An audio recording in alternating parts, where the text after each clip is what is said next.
ಕರ್ತನಲ್ಲಿ ಪ್ರಿಯರೇ, ನಿಮ್ಮೆಲ್ಲರನ್ನು ಯೇಸುಕ್ರಿಸ್ತನ ನಾಮದಲ್ಲಿ ಸ್ವಾಗತಿಸುತ್ತೇನೆ. ಈ ದಿನದ ವಾಕ್ಯವು ಕೀರ್ತನೆಗಳು 91ನೇ ಅಧ್ಯಾಯ 14ನೇ ವಚನ. ಅವನು ನನ್ನಲ್ಲಿ ಆಸಕ್ತನಾಗಿರುವುದರಿಂದ ಅವನನ್ನು ರಕ್ಷಿಸುವೆನು. ನನ್ನ ನಾಮವನ್ನು ಅರಿತವನಾಗಿರುವುದರಿಂದ ಅವನನ್ನು ಉದ್ಧರಿಸುವೆನು ಎಂಬುದಾಗಿ. ಕರ್ತನಲ್ಲಿ ಪ್ರಿಯರೇ, ಈ ದಿನದ ವಾಕ್ಯಕ್ಕಾಗಿ ಸ್ತೋತ್ರ ಮಾಡೋಣ. ಕರ್ತನು ನಮ್ಮನ್ನು ರಕ್ಷಿಸುತ್ತಾನೆ ಎಂದು ನಮಗೆ ಗೊತ್ತುಂಟು. ಕಾರಣ ಆತನೇ ಹೇಳಿದ್ದಾನೆ.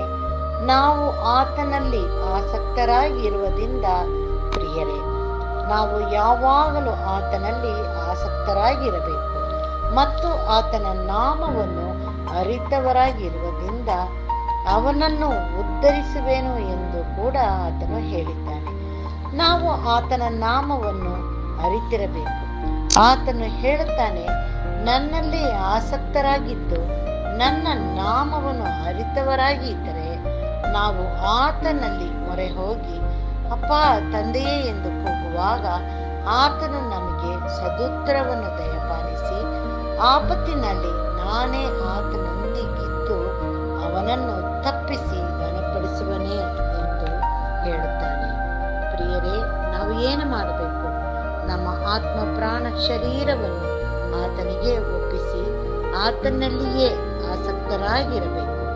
ಆತನು ನಮ್ಮನ್ನ ನಮ್ಮ ಪಾಪಗಳಿಂದ ತೊಳೆದು ಶುದ್ಧಿಗೊಳಿಸಿ ನಮ್ಮನ್ನು ರಕ್ಷಿಸುತ್ತಾನೆ. ನಾವು ಆತನ ನಾಮವನ್ನು ಅರಿತವರಾಗಿರುವುದರಿಂದ ನಮ್ಮನ್ನು ಉದ್ಧರಿಸುತ್ತಾನೆ. ನಾವು ಆತನ ನೆರಳಿನಲ್ಲಿ ಯಾವಾಗಲೂ ಜೀವಿಸಬೇಕು. ಇಂಥ ಒಳ್ಳೆ ದೇವರನ್ನು ಪ್ರತಿದಿನ ಸ್ತುತಿಸುತ್ತಾ ಮತ್ತೊಬ್ಬರಿಗೆ ಬೆಳಕಾಗಿ ಜೀವಿಸಲು ಆತನ ವಾಕ್ಯದಿಂದ ನಮ್ಮನ್ನು ಬಲಪಡಿಸೋಣ. ಪ್ರಾರ್ಥನೆ ಮಾಡೋಣ. ನಮ್ಮನ್ನು ಬಹಳವಾಗಿ ಪ್ರೀತಿಸುವಂತ ನಮ್ಮ ತಂದೆಯಾದ ದೇವರೇ, ಈ ದಿನಕ್ಕಾಗಿ ನಿನಗೆ ಸ್ತೋತ್ರ ಸ್ವಾಮಿ. ಹೌದಪ್ಪ, ನಮ್ಮನ್ನು ಕೂಡ ನಿನ್ನ ಜೀವಿತದ ಸಂಖ್ಯೆಯಲ್ಲಿ ಎಣಿಸುತ್ತಾ ನಮ್ಮ ಆಯುಷ್ಯ ದಿನವನ್ನು ಒಂದು ದಿನ ಹೆಚ್ಚು ಮಾಡಿಕೊಟ್ಟು ನಿನ್ನನ್ನು ಕೊಂಡಾಡ್ಲಿಕ್ಕಾಗುವಂತೆ ಕೊಟ್ಟಂತ ನಿನ್ನ ಕೃಪೆಗಾಗಿ ನಿನಗೆ ಸ್ತೋತ್ರ ಸ್ವಾಮಿ. ಹೌದು, ನೀನು ಈ ದಿನದ ವಾಕ್ಯವನ್ನು ಆಶೀರ್ವದಿಸು, ನಮ್ಮನ್ನು ನಡೆಸುತ್ತಂತೆಯೇ ನಮ್ಮ ಎಲ್ಲಾ ಕುಟುಂಬದವರನ್ನು ನಿನ್ನ ಸನ್ನಿಧಾನದಲ್ಲಿ ಒಪ್ಪಿಸುತ್ತೇನೆ ಕರ್ತನೆ. ಇದನ್ನು ಕೇಳುವಂಥವರು, ಓದುವಂಥವರು ಪ್ರತಿಯೊಬ್ಬೊಬ್ಬರು ಕೂಡ ಕರ್ತನೆ ನಿನ್ನ ವಾಕ್ಯದಿಂದ ಬಲಗೊಂಡವರಾಗಿ ನಿನ್ನನ್ನು ಕೊಂಡಾಡ್ಲಿಕ್ಕಾಗುವಂತೆ ನೀನು ಸಹಾಯ ಮಾಡು ಸ್ವಾಮಿ. ಹೌದು ತಂದೆಯೇ, ನೀನು ಯಾವಾಗಲೂ ನಮ್ಮನ್ನು ರಕ್ಷಿಸುತ್ತೀಯಪ್ಪ, ಅದಕ್ಕಾಗಿ ನಿನಗೆ ಸ್ತೋತ್ರ. ಹೌದು, ನೀನೇ ನಮ್ಮನ್ನು ಉದ್ಧರಿಸುತ್ತೀಯಪ್ಪ, ಅದಕ್ಕಾಗಿ ಕೂಡ ನಿನಗೆ ಸ್ತೋತ್ರ ಸ್ವಾಮಿ.